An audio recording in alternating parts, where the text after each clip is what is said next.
My name is Marin Keller, 30 years old. The ringtone from the wedding planner sliced through the late afternoon quiet like a flat note in a hymn, wrong and impossible to ignore. I stood at my kitchen counter with a glass of Pinot that still wore the chill of the fridge, the city sun slanting across my sink in long bars like a half-closed gate. "Marin?" a bright voice said, that managed to be both perky and apologetic. "It's Nina from White Fern Events. I wanted to confirm something your family just relayed. They've canceled your invitation to your brother's wedding, but asked to keep the $65,000 deposit you paid." I didn't say anything at first. The words arranged themselves in my head in tidy, unbelievable rows. Canceled your invitation, keep the deposit. Somewhere down the hall, my dryer clicked to cool, and I thought, absurdly, that at least the towels would be warm. "Nina," I said, polite like I'd been raised, "cancel the entire wedding." Silence. When it stretched, I pictured her blinking at a screen, mouth slightly open. "I'm sorry, what?" "You heard me. Cancel everything. Venue, flowers, band, photo, cake, all of it." "The wedding is in 3 days," she whispered. "There are 200 guests. Not my problem anymore." I set the wine down because my hand had begun to tremble. The glass rang softly against the marble, a bell at the end of a service. The first call came before I even hung up with Nina. "Dad," the screen read. Then Evan, my brother. Then Mom. I watched them stack like a deck I had no intention of cutting. Voicemail swallowed each one, polite and final. A breeze pushed through the kitchen window and lifted the corner of a grocery list. I pressed my palm on it, absurdly protective of the small order of my life. The mess started last month at the family barbecue.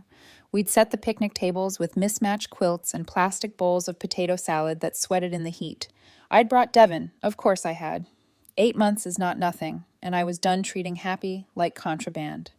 He moved through the yard like a quiet star, gravitational without trying, showing my nephews how to coax fireflies into a jar without harm, charming my aunts with the story of a Great Dane who refuses to sit unless offered a baby carrot. Devin's a veterinarian, the kind who remembers pet names long after owners forget his, and the kind who looks at every living thing like it deserves a chance. I thought we'd cleared the tallest fence. Then Uncle Walter drifted over by the kitchen door, the shade throwing a stripe across his face. "Really, Marin," he murmured in that tone that pretends to be concern and actually is a verdict, "you couldn't find someone more suitable?" "What's that supposed to mean?" I asked, though my skin had already tightened, my body knowing before my mind admitted it. He made a small gesture toward the yard where Devin stood laughing with my cousin's kid, a small, obvious gesture you could miss if you didn't want to see. "Think about the children. Think about what people say." The words were old as mothballs and just as rotten. I should have walked away. I didn't. I tried, the way women are trained to try, to be better at conversation than the bigotry is at silence. "He is kind. He is steady. He treats me like I matter." Uncle Walter shook his head slowly, paternal, as if I'd unsheathed a sparkler near dry grass. 2 weeks later, my brother called, from a number that glowed with urgency. "I need to ask you something," Evan said, "and it's going to be awkward." "Then don't ask it," I said, but softness got the better of me. "What?" "Would you consider coming to the wedding alone? Lydia's family is very traditional. There's talk of a boycott if Devin comes.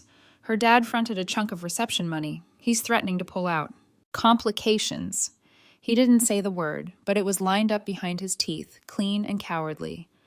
My chest tightened so hard it felt like a door with the deadbolt thrown. "For 1 day," he added, wheedling. "You can bring him to the next family thing." The thing about being the person everyone calls when rent is late, or a car breaks down, or admissions essays need editing, is that you don't always see where the ledger of love ends and the ledger of usefulness begins. I paid for all of it when Lydia's dream day outgrew my brother's credit limit. The venue with those chandeliers that looked like captured galaxies, the band that played Motown on real vinyl between sets, the photographer whose portfolio could turn concrete radiant. Because I paid, everything ran through me for tax purposes: contracts, invoices, deposits, every signature in my name. Which is why, standing in my kitchen, with sunlight striping my knuckles, I understood how power moved in this story, and that, for once, I held some. My phone buzzed again. Lydia. "Marin, please," she said before hello. We can fix this. Devin can come. I'll talk to my parents. Too late. I love your brother, she stammered. We've planned this for 2 years. Then you should have thought about that before my boyfriend became a problem to solve. I could hear her crying, and my heart did that mean and merciful thing at once. Ache and apathy, twinned. The doorbell chimed. Through the peephole, Devin, hair damp from the late heat, holding a paper bag of Thai takeout like a peace treaty. Hey, you, he grinned when I opened the door. Brought spring rolls. I was heroic about the peanut sauce. I kissed him and decided not to detonate his evening. Devin carries too much softness for a world that punishes tenderness, and he would find a way to make their ugliness his fault. Over dinner, we watched a cooking show that insisted you could fix broken hollandaise with patience, and I tried not to laugh at the metaphor. My phone lit again, an unknown number, then a text that made my skin go cold. We need to talk. Meet me at Riverside Park tomorrow noon. Come alone. Dad. My father doesn't text. He dictates, announces, summons. Come alone. Read like a script he borrowed from a bad procedural. I stared so long that the screen dimmed and threw my reflection back at me, mouth slightly open, a woman surprised by how fast a life can tilt. Everything okay? Devin asked, breaking his spring roll perfectly, neat halves. He always shares in even measures like fairness can be portioned. Perfect, I lied. The word tasted like copper. I slipped the phone into my back pocket and listened to the show host insist that a steady whisk can fix almost anything. I didn't sleep. Every version of tomorrow played in my head like a flipbook. Dad demanding I reinstate the wedding, threats about my inheritance, something uglier and unspoken that haloed Devin's name like a target. At 6 a.m., with a sky the color of dishwater gathering itself to rain, I downloaded a call recording app. I tested it twice. My voice sounded steadier than I felt. By 8, I called Jenna, the kind of friend who never says, "Are you sure?" when you need her to say, "I'm here." I told her where I'd be, when, with whom. If I don't text by 2, I said, call the police and call Devin and tell him this isn't his fault, no matter what any of them say. Jesus, Marin, she said softly, you're scaring me. Good, I said, I'm scared too. Devin left early for a surgery on a horse with colic, pressing a kiss to my forehead while I pretended to sleep. It felt dirty, keeping him out of this, but something in my ribs insisted that the next part of the story had to be written without him watching. At 11:45, Riverside Park was almost empty. A jogger in neon passed. A woman in a red raincoat walked a white dog that blinked at me like we shared a secret. I chose a bench with clear sightlines, the kind with flaking green paint and initials carved so deep the wood learned them. I stared at the swings and thought about how fear teaches you to scan. Exits, pockets, faces. My phone was in my palm, the recorder humming like a small, hidden engine. At noon precisely, my father arrived in his intimidation uniform, a navy suit that says court and deals, and I win. Behind him, Uncle Walter and my cousin Chase, whose college football career ended in steroids and a knee that still sulks when it rains. They flanked the bench with all the subtlety of a stage direction. Menace enters. Hello, sweetheart, Dad said, sitting beside me like we were about to feed ducks. Where's Mom? I asked. At home, he said evenly, crying over what you've done to your brother. What I've done? I laughed, light and wrong. I'm not the one who decided my boyfriend wasn't suitable for photographs. This isn't about him, Dad murmured, glancing at Walter, who nodded like a metronome. It's about preserving our family's reputation. The Kellers have standing in this community. To whom? I asked. Church committees, golf partners, donors who love a plaque? Everyone who depends on us, he said. Employees, charities, our church. Your choices reflect on all of us. I pressed the recorder icon again, just to feel the certainty of it under my thumb. My choices, I said, voice steady now. You mean love? Walter stepped closer, shadows cutting his face into right angles. Don't be naive. This is about the future, about natural order. Natural order. I looked at my cousin, arrested twice for bar fights and once for choking his own future, and thought, how tidy it must be to call your prejudiced nature and your violence protection. Here's what's going to happen, Dad said, switching to his client voice. You'll call the vendors. You'll correct the misunderstanding. You'll make this right. And if I don't? I asked, already knowing there would be a prop. He showed me photos on his phone. My car in Devin's driveway. Devin leaving his clinic. Devin at the grocery store holding a mesh bag of lemons like small sons. We know where he lives, works, shops, Dad said. It would be unfortunate if someone raised questions about his clinic or if his landlord received anonymous complaints. Rumors travel fast, Marin. My blood went glacier. You're threatening him. We're protecting our family, Walter corrected softly. Sometimes protection requires difficult decisions. They stood, satisfied that the script had landed. I didn't. I stayed seated, the bench cool even through my jeans. One question, I said. Dad paused. How long have you been planning this?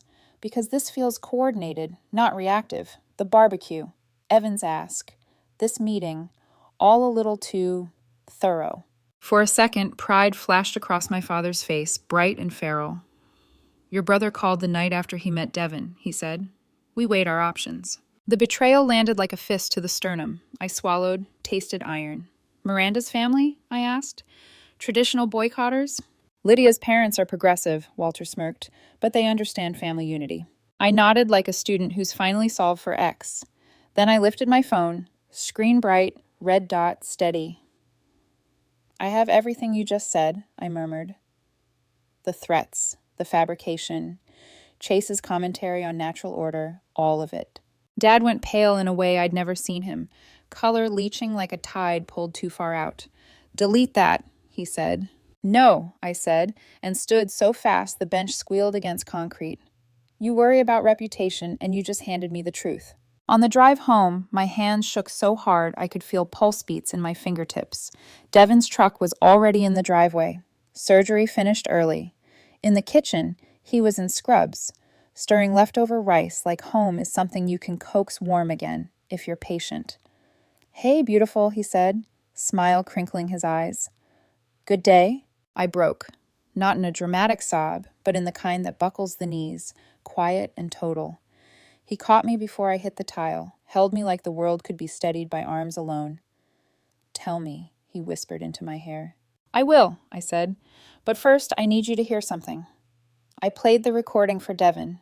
He listened without interrupting, his calm, the kind that steadies you even when the world is breaking apart.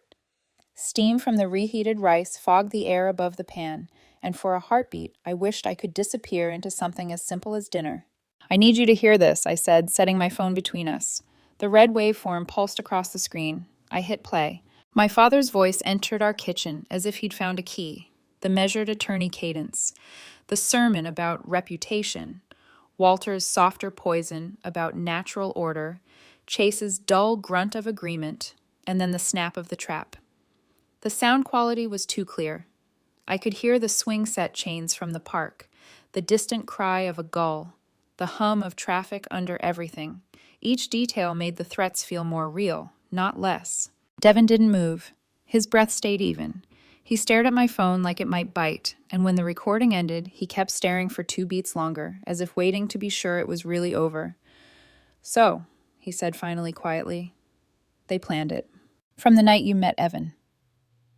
Saying it aloud made my throat burn. They were never waiting to see who you were. They were waiting to see how to remove you. Guilt rose like a tide. This is my fault, I started, because I've spent a lifetime patching over other people's damage. Devin crossed the kitchen, placed both hands on my shoulders. No, we're not rewriting reality to make their choices your fault. Their racism is theirs. Their threats are theirs. You can be angry, you can be scared, but you don't get to carry their poison for them. I let out a sound, half laugh, half sob, and leaned my forehead against his chest. His scrubs smelled faintly of iodine and hay. What do we do? I asked. He thought for a moment. What do you want to do?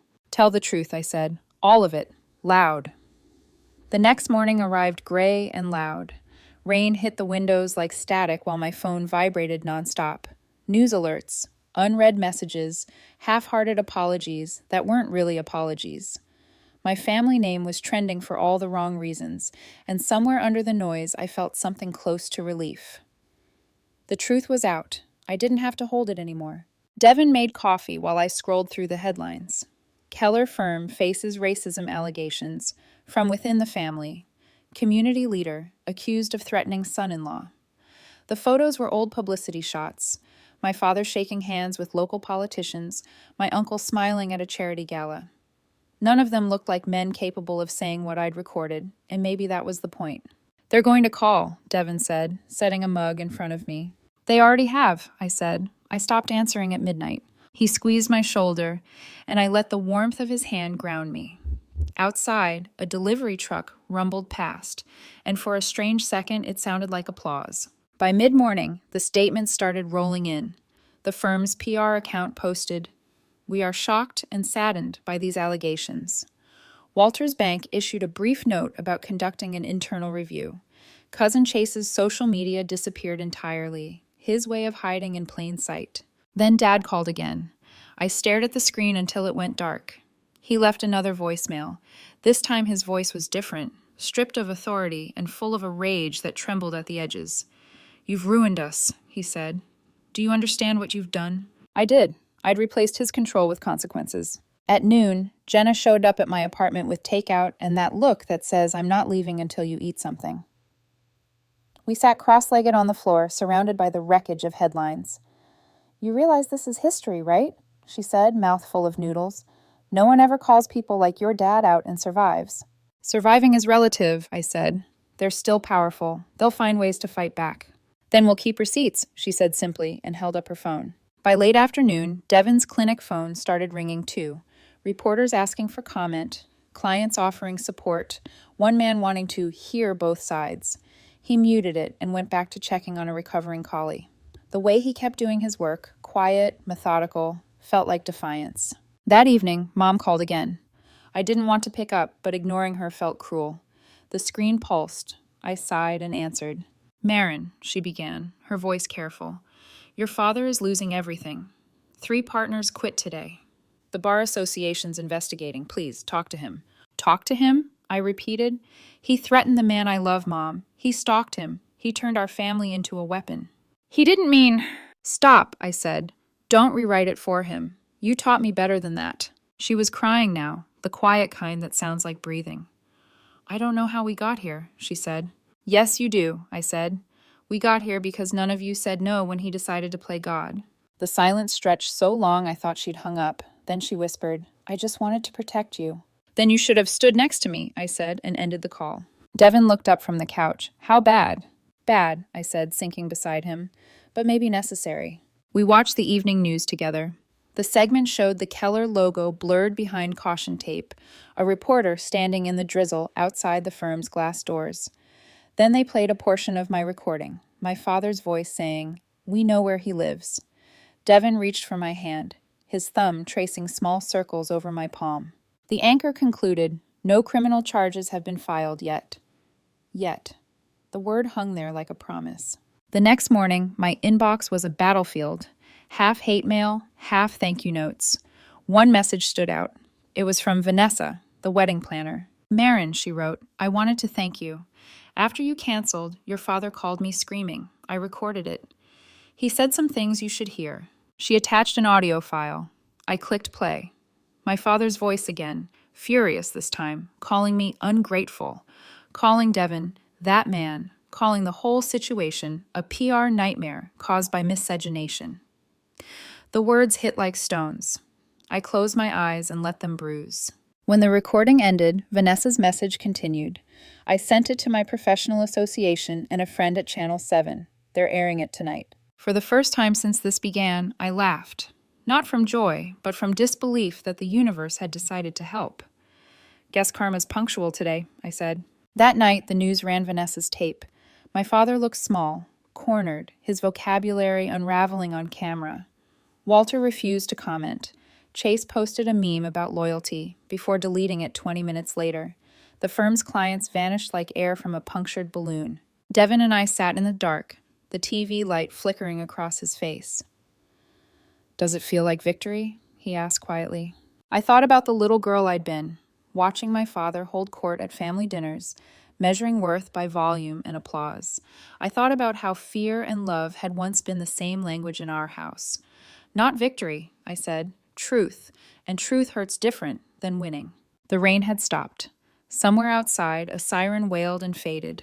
I leaned my head against Devin's shoulder, And for the first time since this started, the silence didn't feel dangerous. It felt earned. By the next morning, the world had tilted. The Keller family name, once a gold-embossed guarantee of respectability, had become shorthand for hypocrisy. My phone was a carousel of headlines, each more brutal than the last. Law firm implodes after racism scandal. Community icon exposed by daughter. From philanthropy to prejudice. The Kellers fall from grace. Devin sat on the edge of the couch, scrolling through messages from clients offering solidarity, some apologizing for the questions they hadn't asked before. He looked tired, but unbroken.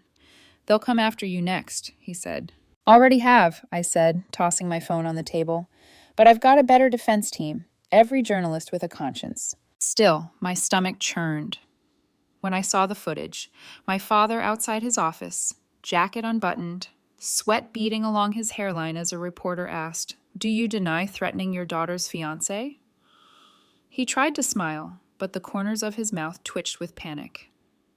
"Taken out of context," he said. "My words were misrepresented." Uncle Walter wasn't much better. His bank issued a bland statement about ongoing internal discussions. Within 48 hours, internal became resignation. Chase's employer, a car dealership that had once plastered his football photo on billboards, quietly scrubbed every trace of him from their website. The fallout moved faster than even I had predicted. But it wasn't joy I felt.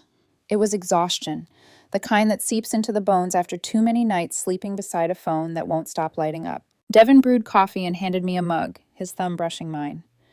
"You can stop checking," he said. "You already won." "This isn't a competition," I murmured. "It's a reckoning." The phone rang again. This time I didn't recognize the number, but instinct told me to answer. "Marin?" It was Evan, my brother's voice, hoarse, unsteady. "Miranda's gone," he said. "She left." I leaned back, staring at the ceiling. "I'm sorry," I said automatically, though I wasn't sure for what. "She saw the news," he said. "Said she couldn't marry into a family that hides behind tradition to excuse hate." His voice cracked. 5 years, Marin. 5 years together. And it's all gone because you couldn't keep your mouth shut for one day." There it was, the family reflex, blame as self-preservation. "You mean because I wouldn't keep my eyes shut," I said. "You've destroyed everything," he said. "The firm, the wedding, Dad's reputation." "No," I interrupted. "They destroyed it when they decided to weaponize skin color." "You don't understand what you've done." "Oh, I do," I said softly. "I've made it impossible for people like you to pretend ignorance is innocence." He was silent for a beat, then his voice dropped to a whisper. "I was trying to protect you." "By humiliating me? By staging a family ambush? You didn't protect me, Evan. You exposed yourself." He started to say something else, but I ended the call. My hand shook slightly as I placed the phone face down. Devin watched me, waiting. "How was that?" he asked quietly. "Closure," I said, "or something like it." That evening, the wedding planner, Vanessa, called again. "You've probably seen it all already," she said. "But I wanted you to know. I've filed a formal complaint with the National Event Association. They're using your father's outburst as a training case for how not to treat vendors." "Good," I said. "He used to brag about being an example." Her voice softened. "You did the right thing, Marin. Most people would have kept quiet." When the call ended, I found Devin in the kitchen pouring 2 glasses of wine. He raised his glass. "To karma." "To consequences," I corrected. We clinked, and for a brief moment, the sound felt like punctuation at the end of chaos. But consequences have aftershocks. 2 days later, a lawyer from my father's firm called to say he was dissolving the partnership. The Bar Association had opened a formal ethics investigation.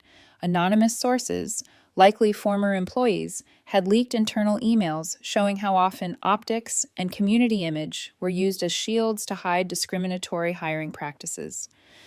Uncle Walter's resignation was now front-page news, and Chase had been arrested after a drunken fight outside a bar. By the end of the week, the Kellers were no longer a family. They were a case study. That Sunday, Devin and I drove to the coast just to breathe somewhere that didn't smell like fear and printer ink.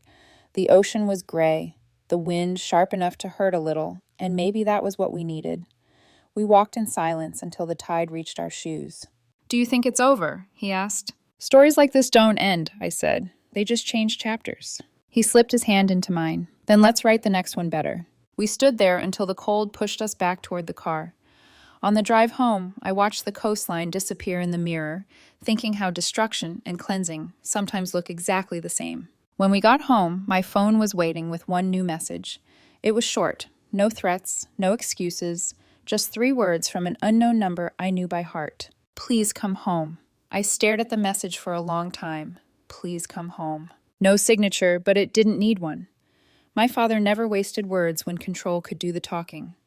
The phrasing, plea disguised as command, was pure Keller. Devin leaned over, reading the screen. You're not thinking of going, are you? No, I said, though my pulse told a different story. I just want to know what game he's playing now. He's lost the firm, the reputation, the wedding. Maybe he's out of games. People like my father never run out of games, I said quietly. Only players. I blocked the number. That night, the local news aired a follow-up segment titled, The Keller Collapse, Inside the Family That Built Its Own Downfall. They'd used one of my graduation photos, a smiling 20-something girl in a white dress, right next to a mugshot-like frame of my father. The split-screen effect made me look like my own accuser. Devin muted the TV. You don't have to keep watching. I do, I said, because this is what accountability looks like in real time. It's not pretty. But the prettiest moments came from strangers. A flood of messages filled my inbox. Women, men, couples who'd faced the same quiet violence disguised as civility. Some were interracial, some just unconventional in ways their families couldn't accept. You gave me words for what I couldn't name, one wrote. You made me brave enough to walk away, another said. I saved them in a folder labeled Letters I Needed at 20. 3 days later, someone knocked on my door. When I looked through the peephole, a young woman stood there holding a box of pastries and a cautious smile. Are you Maren Keller? She asked. Yes, I said slowly. My name's Claudia Martinez. I worked at your father's firm until last week. The name rang faintly familiar. I opened the door wider. Come in. Claudia sat at the kitchen table like someone testing the air for traps. I wanted to thank you, she said, eyes darting around, for speaking up. You probably don't realize what you started. I poured her coffee and waited. There were 8 of us, she continued. People of color at the firm. We all knew how things were, but no one dared say it. You're recording your story. It gave us proof. We filed a joint complaint with the EEOC yesterday. I blinked. You did? She nodded. We described everything. The jokes, the promotions that vanished, the cases we weren't allowed to touch. One guy even had emails from your uncle calling a client too urban, she grimaced. It was bad. Still is. But now it's visible. Something loosened inside my chest. Not relief, exactly. Something older and deeper. You risked your jobs. She shrugged. They already took enough from us. At least now, maybe, we get to reclaim our names. When she left, I stood at the doorway watching her cross the parking lot, umbrella tilted against the wind. For the first time in weeks, I felt the faint pulse of something that resembled hope. Devin appeared beside me, drying his hands on a towel. Who was that? Someone who decided the truth was worth her paycheck. He nodded, pride flickering across his face. Guess courage is contagious. Over the next week, everything accelerated. The Keller law firm officially dissolved after the partners withdrew. The state bar suspended my father's license pending investigation. Uncle Walter was indicted for embezzlement after forensic accountants found discrepancies in the firm's charitable trust. Even Chase's old assault records resurfaced, costing him his job and his last shred of swagger. But the implosion wasn't the victory I expected. Each new headline brought a strange mixture of vindication and grief. Every door that closed on them felt like one more ghost separating me from the family that once existed, even if that family had always been an illusion. One afternoon, I caught myself scrolling through old photos. Dad grilling at a lake house, Evan giving a toast at my college graduation, Mom smiling beside me at a fundraiser. The images looked like evidence from another planet, people performing kindness because the camera demanded it. Devin found me like that, staring at my laptop, tears I hadn't noticed on my cheeks. You okay? I don't know, I said honestly. They deserved this, every consequence. But I still wish it didn't have to be me who pulled the trigger. He knelt beside me, resting his chin on my knee. Maybe it had to be you. Maybe truth only works when it comes from the inside. I shut the laptop and let the darkness fill the room. A week later, the inevitable call came from Mom. Her number lit up my phone just as the evening sun slid through the blinds. I almost let it go to voicemail, but something inside whispered, "Answer." "Hi, Mom." Her voice was thin, frayed by too many sleepless nights. "Can I come over?" she asked. "Why?" "To talk." There was a pause long enough for my heartbeat to answer for me. Then I exhaled. "Okay." When she arrived an hour later, she looked smaller than I remembered, hair unbrushed, makeup smudged, shoulders bowed beneath a coat that once screamed wealth but now just whispered exhaustion. I led her to the couch. "I was wrong," she said before I could speak, "about everything, about him, about what I let happen." I didn't say anything. "I thought protecting the family meant staying quiet," she continued, "but I see now it meant protecting the lie. I let your father convince me that silence was love." "You could have stopped him," I said, my voice steadier than I felt. "I know," she said, crying openly now. "I was a coward." We sat in the low light while her confession hung between us like a threadbare flag finally lowered. "I want to meet him," she said after a while. "Devin?" That took me by surprise. "Why?" "Because if you love him," she said softly, "then he's part of this family now. Whatever's left of it. And I'd rather build something new than die defending something rotten." Outside, thunder rolled across the city like applause, too far away to be sure of. "Okay," I said. "I'll ask him." She smiled, a small, fragile thing, but it was real. When she left, Devin came out from the kitchen, having clearly heard most of it. "How do you feel?" he asked. "Like maybe something can still grow," I said. "Then let's give it a chance." He reached for my hand, and I realized that sometimes after a storm, forgiveness doesn't appear as sunlight. It arrives as someone standing beside you in the wreckage, willing to start sweeping. Mom came for dinner the following week.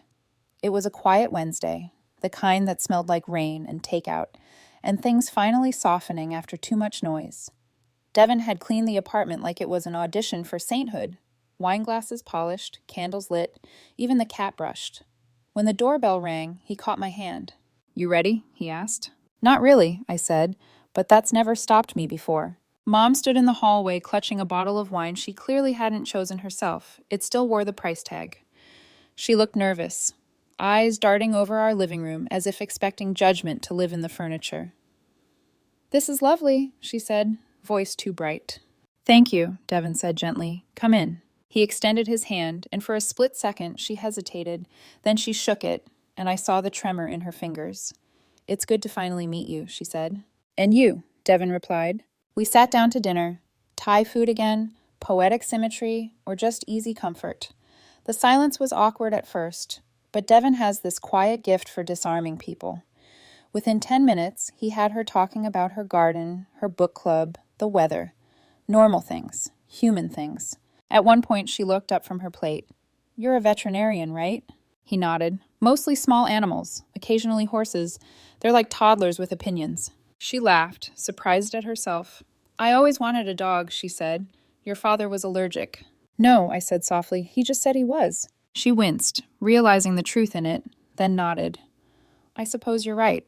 After dinner, Devin excused himself to take a call from the clinic. Mom and I sat together in the flickering candlelight, the silence heavier now, but not hostile. "He's wonderful," she said at last. "I can see why you love him." The words hit me harder than I expected. I looked at her, searching for irony and finding none. "Do you mean that?" "I mean everything I should have said months ago." Her voice cracked, and for the first time since all this began, I saw her as something other than an accomplice. I saw the girl she must have been, before fear hardened her. "I let your father decide who we were," she said, "and he decided wrong."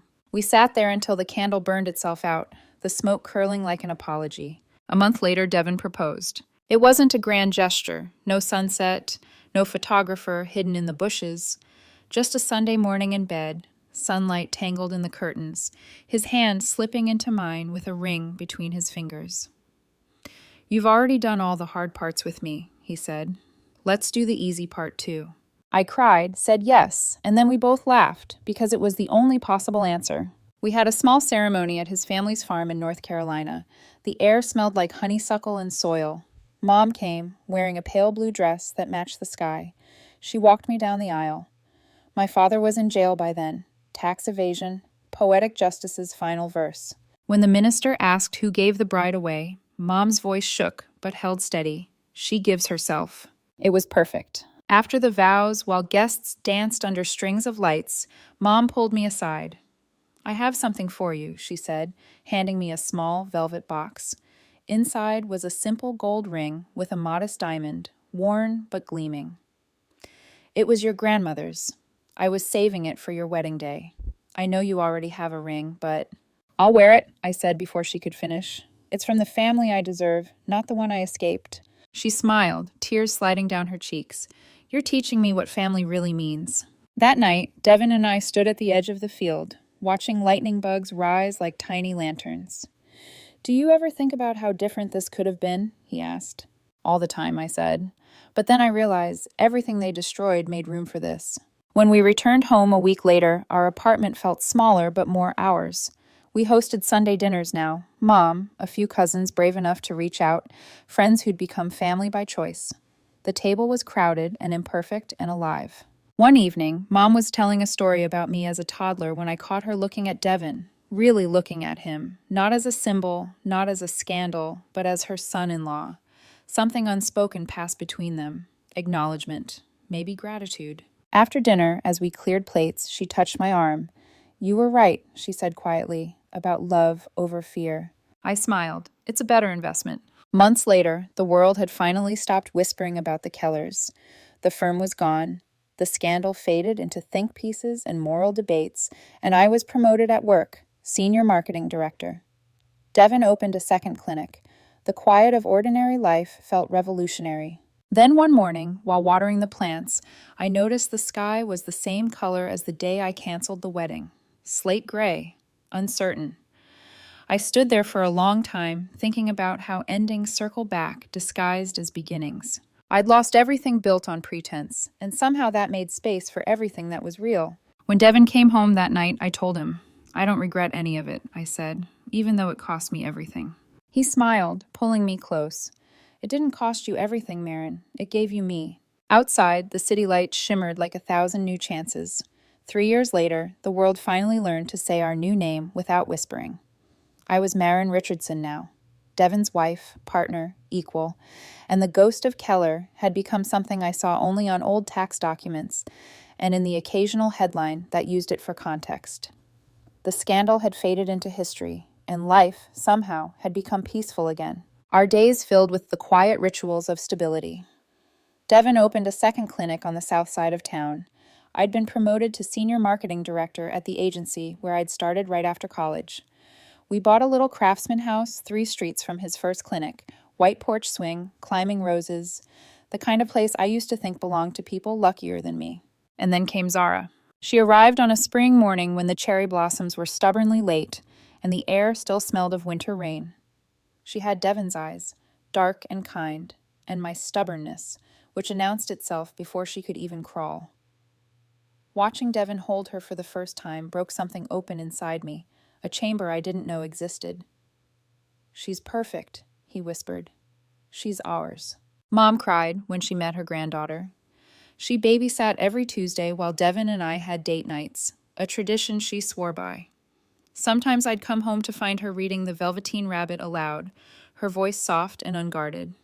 It was strange seeing her that way, healed, or at least healing. One evening, while clearing dinner plates, she looked at me over the sink. Do you ever hear from your brother? I shook my head. Not since the investigation. He moved to Oregon, last I heard. Your cousin said he's teaching now, she said. High school English. I froze mid-rinse. Evan, teaching? She nodded. He's been in therapy too, 2 years now. That night, after Devin and Zara were asleep, I found myself scrolling through a teaching directory for Oregon schools. There he was. Evan Keller, English department, Portland Central High. His staff photo showed him older, thinner, but unmistakably him. The bio said he coached the debate team and ran a book club called Unlearning. I didn't sleep much after that. Weeks passed. Then one afternoon, Mom called. He wrote again, she said. Do you want me to forward the letter? I hesitated. What does it say? That he's sorry. That he knows words don't fix what he did, but he's trying to be someone better. I didn't answer right away. Forgiveness is like scar tissue. It forms slowly, ugly at first, then softer. Not yet, I said finally, but keep it. For the next few years, letters trickled in. Mom read them but didn't pressure me. They came every Christmas and on Zara's birthday. Some were short, others pages long. Confessions, reflections, A man trying to rewrite himself sentence by sentence. By the time Zara turned 15, she knew the entire story.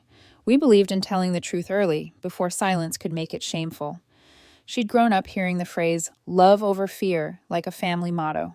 One evening, she came home from school looking shaken. Mom, she said quietly, a boy in my chemistry class said his parents told him not to be friends with me because I'm mixed. The words made me freeze. What did you tell him? She straightened her shoulders, that familiar fire in her eyes. I told him his parents sound like your old family and that he should probably learn to think for himself. Devin laughed softly from the doorway. And what did he say? He asked if I wanted to study together for the test. I smiled, tears threatening. Good answer. That night, as I tucked her into bed, she asked something that stopped me cold. Mom, do you think Uncle Evan's a good person now? I sat beside her, brushing hair from her face.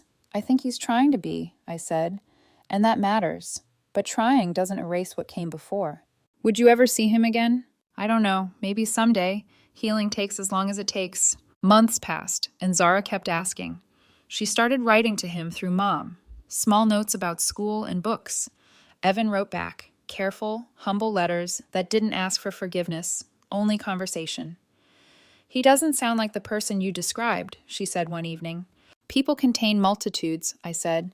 They can be both the person who hurt you and the person who's trying to make it right. Then shouldn't forgiveness be about healing, not punishment? My daughter, 15 and already wiser than I'd been at 30. That summer, we agreed to meet. Not a reconciliation, not yet, just a conversation.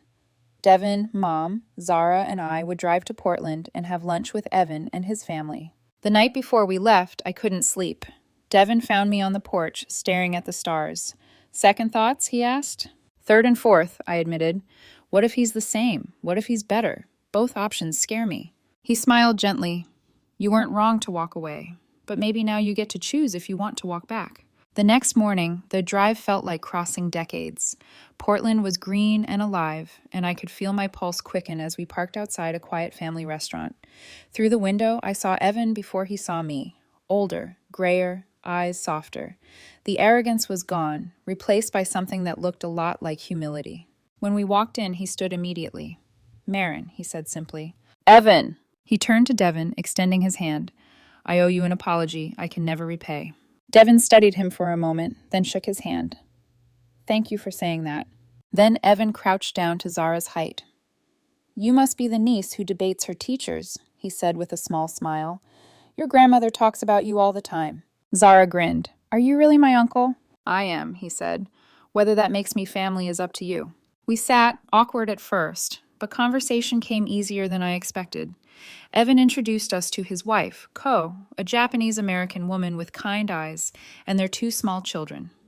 They talked about teaching, volunteering with refugee families, reading Baldwin and Morrison together. When the kids ran off to play, Evan turned to me. I know this doesn't undo anything, he said quietly, but losing everything forced me to start over. Therapy, teaching, marrying someone who challenges me every day. It all came from the wreckage you created, and I'm grateful. Grateful? I asked. He nodded. You saved my life. I would have lived comfortably in my own blindness forever. Now I live honestly, even when it hurts. I didn't know what to say, so I just nodded. By the time lunch ended, something inside me had shifted. Not forgiveness, not yet, but something like it waiting in the wings. On the drive home, Zara leaned forward from the back seat. Mom, she said, do you think people can really change? I glanced at her in the mirror. Some do, but change has to be proven, not promised. How long does it take to prove? As long as it takes, I said. Devin reached over and laced his fingers through mine. Then we're already halfway there, he said. The road stretched ahead, sun flickering through the trees, and for the first time in years, the word family didn't make my stomach tighten. It made me breathe deeper. 2 years later, we invited Evan and his family to visit us. By then, Zara had become her high school's debate team captain. Sharp, articulate, impossible to intimidate. She wanted to show her uncle the park, that park where everything had once fallen apart. On a soft spring afternoon, we walked together, the 4 of us and Evan's family, along the familiar path beside the river. The trees had grown taller. The paint on the benches flaked and renewed, but I could still trace the exact spot where my father once made his threats. This is where Mom decided to fight back, Zara said proudly, pointing to a weathered bench. And that's where she realized she was stronger than fear. Evan stood silent for a long moment, his children chasing Zara across the grass. "It's beautiful here," he said finally. "It is now," I said. He smiled, a quiet acknowledgement that peace doesn't erase the past. It simply grows around it. That summer, when Zara graduated as valedictorian, Evan and his family came to the ceremony. She delivered a speech that made the entire auditorium fall silent. "My mom taught me that love isn't just something you feel," she said from the podium, voice steady.